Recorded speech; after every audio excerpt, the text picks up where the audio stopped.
আমাদেরই এলাকার কৃতি সন্তান যিনি তেলিনগর নানা শাহ দরবার শরীফের একজন খাদেম,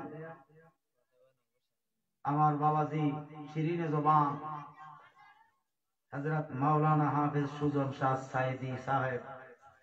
মাদ্দাজিল্লাহুল আলিয়া বারাকাল্লাহু ফি হায়াতিহি ওয়া ইলমিহি। আপনাদের তেলিনগরের কৃতি সন্তান, আমার অত্যন্ত মায়ার মহব্বতের প্রিয় ব্যক্তি,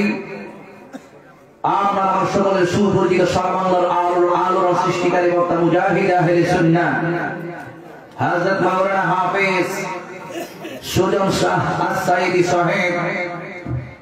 ঐতিহ্যবাহী নানা শাহ দরবার শরীফ তেলিনগর ব্রাহ্মণবাড়িয়া। পাগল সবাই তোমরা দেখো জানো, আমায় তোমরা